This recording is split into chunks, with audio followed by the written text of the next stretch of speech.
In the first chapter, we have studied that from where do we get the food, what kind of food are eaten by the organisms. So mainly two kinds of sources were there, that is plants and animals.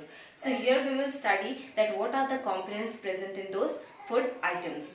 Now mainly in this topic we will cover major nutrients of the food, that is carbohydrates, proteins, fats, vitamins and minerals.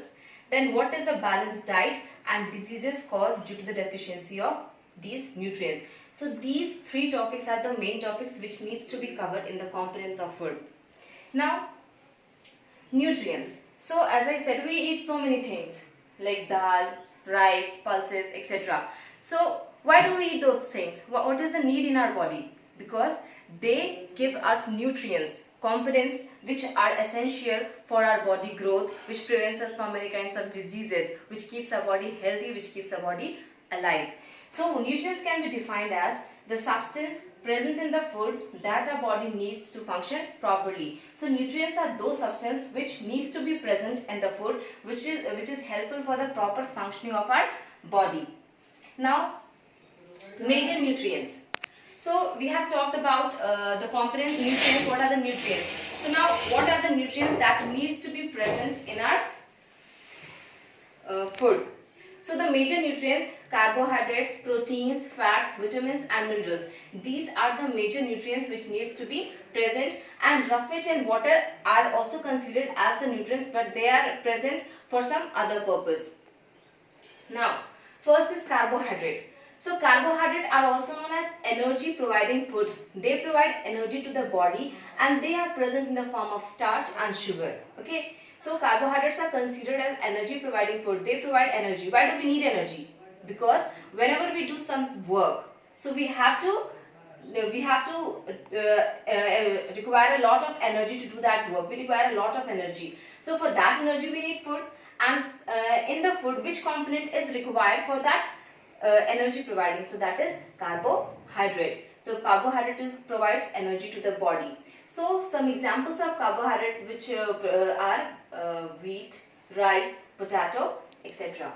Now if you test for carbohydrate, if you want to test that whether carbohydrate is present in a food, which I told, suppose you take potato. Now peel it and put a drop of iodine solution. Okay. So if the potato turns blue-black, then it will show the presence of carbohydrate. Blue-black. Okay, if the iodine solution put on the potato turns blue-black, okay, then what happens? It shows the presence of carbohydrate. Now second, we move to protein. Proteins are the bodybuilding food. We say many bodybuilders, what do? They take a lot of protein for building their bodies. So proteins are the bodybuilding food needed for the growth and repair of our body. So proteins help in the growth as well as in the repair of the body. So a small child, when it grows to for a period of 5 to 6, needs more amount of protein. Why? Because they are in a period of growing period. So what happens in the growing period? More amount of protein is required for their proper growth. Now the sources from which we get protein are milk, egg, vegetable, pulses, etc. Now if you want to test for protein, if you want to test whether that food item contains protein or not, so what will you do? Take some food items, crush it. If you will crush it, then what will happen? That crush food you take in a test tube or a beaker, anything else, and stir it with the help of water. Now put some copper sulfate solution and caustic soda. These are present in the chemistry lab. So these solution if you put, and if the solution turns violet color, then it will show the presence of protein. It will show that that food contains protein. Now next we'll move to fats. Fats provide more energy. Fats also provide energy as compared to carbohydrate, but if we compare fat and carbohydrate, fats provide more energy than carbohydrate. Now fats example will be oil, ghee, butter, etc. Now if you want to test for fat, what will you do? Take some peanuts, badam, you all know. Take some peanuts and keep it on a paper and crush it. And if you see in the light, you will see some patches, oily patches there. And if oily patches are present, then it will show that fats are present, oily patches. So this you can try at home. You take a paper, put some peanuts and crush it, and when you see in the light, you will see that they have oily patches. It will show the presence of fat. Now next is vitamins. We all know vitamins. Vitamins, what do? They protect our body from various kinds of diseases. Okay, so we need to take, if we take a proper vitamins in our body, then we will be safe from diseases. So vitamins protect the body against various diseases and keeps our body healthy. If we are free from diseases, then only we will be healthy. If we are having diseases, then we will become weak. Our body will become weak. So vitamins play an essential role in keeping various kinds of diseases away from our body. Now, vitamins are of different types. There are various types of vitamins.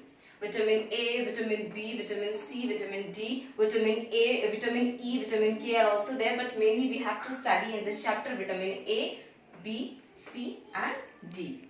Now, vitamin A. What is the importance of vitamin A? Why do we take vitamin A? Because it keeps our skin and eyes healthy. The sources of vitamin A will be milk, egg, carrot, especially the orange and yellow fruits. If we take, then we can gain vitamin A. Now vitamin B. What is the need of vitamin B? It is needed because it helps in the proper functioning of our body. If our body needs to function properly, if all the organs of our body, if all the system in our body like digestive system, nervous system, excretory system, if all these organs needs to work properly, then we have to take vitamin B. Now what are the sources? Wheat, rice, leafy vegetables and many more. Now next is vitamin C. Vitamin C helps in fight against the diseases. Okay, vitamin C is required because it helps to fight against diseases. Now sources of vitamin C are orange, lemon, amla, etc. Now vitamin D. Why do we need vitamin D? Because it makes our bones and teeth strong by providing calcium. We know that our teeth needs calcium, or our teeth is made up of calcium, which due to which it is strong. Now if vitamin D is less, then what will happen? Teeth will start to decay. Now sources of vitamin D are liver, eggs, fish. Sun is also a source of vitamin D. Now moving ahead, now fifth one is minerals. Now minerals are needed in small quantities by our body for proper growth and health. Now some minerals are iodine, phosphorus, iron, calcium. Now iodine, we get the source of iodine is ginger, fish, green vegetables, etc. Now source of phosphorus is milk, banana, grains. Iron, pulses, green vegetables, and for calcium it is milk, cheese, fish, etc. So these were some minerals which are required in our food for our proper growth. Now sixth one is roughage and water. Now what is the need of roughage and water? We all know that these are the main nutrients which is essential for our food. Why? Because they are useful in some way or the other. But what is the use of roughage and water?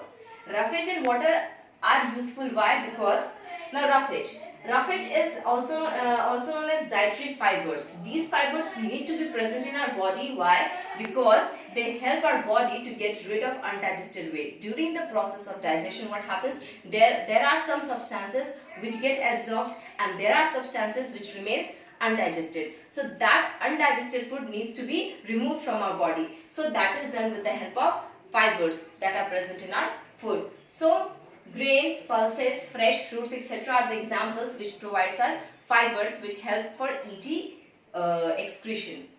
Now water, why do we need water? Because water absorbs the nutrients from the food that we eat and helps in the throwing out of some waste in the form of urine and sweat. So water is also an important factor which is needed during our balanced diet. Now what is balanced diet?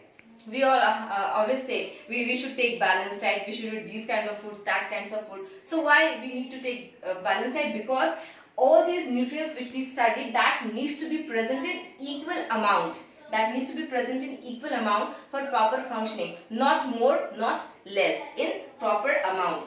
So food which contains nutrients that our body needs in right quantities and also contain roughage and water is called a balanced diet. So what should a balanced diet contain? The balanced diet should contain all the nutrients like carbohydrates, proteins, fats, vitamins, minerals, and also roughage and water. So these all things makes a balanced diet. Now deficiency diseases. Deficiency diseases means if there is lack of some nutrients in our food, in our body, then what happens for a long period of time? Then it causes deficiency diseases. Means deficiency means the thing which is lacking in our body leads to certain kind of diseases. Now if we talk about protein, if there is deficiency of protein, means there is less protein, then what will happen? Stunted growth. Stunted growth means the child will not grow to a higher level. It will remain small only. So stunted growth. Skin diseases may also occur and diarrhea also occurs. Now next is carbohydrate and protein deficiency. What happens if carbohydrate is also not there, protein is also not there, then what will happen? It will completely stop the growth of the child. The child will not grow further.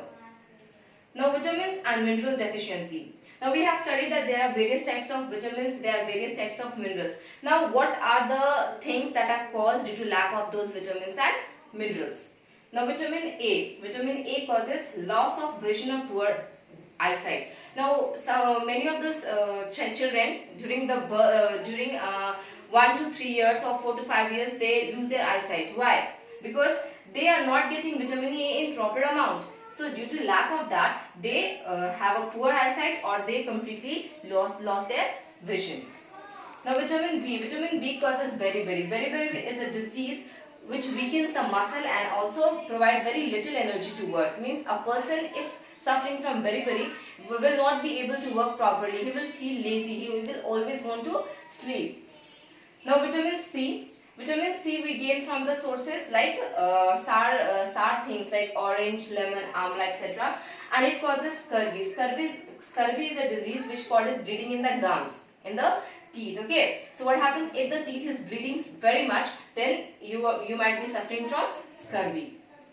Now next is vitamin D.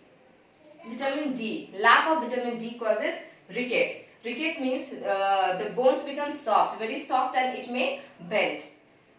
Now, mineral diseases, calcium. If there is lack of calcium in our body, then bones and tooth will start to decay because bones and tooth need calcium for becoming strong. And if calcium is not there, then what will happen? The bones and teeth will start to decay. They will become weak and slowly they will degrade. Now, iodine. Iodine should be present in the food. And if it is not present, it will lead to goiter. And goiter is what? Swelling of necks. You might have seen some people, their neck is swelling too much. So how it is caused? It is caused due to lack of iodine in their body, which leads to goiter. Now last one is iron. Iron leads to anemia. Anemia, if a person is suffering from anemia, then he or she shows a lot of weakness. He might not be able to stand, he might not be able to study. So the person suffering from iron also causes many this kind of diseases. So this was all about as a summary of the chapter that what are the important things you have to study here. You have to study the nutrients, the 5 nutrients, what is a balanced diet, and mainly the diseases caused due to these nutrients, lack of these nutrients.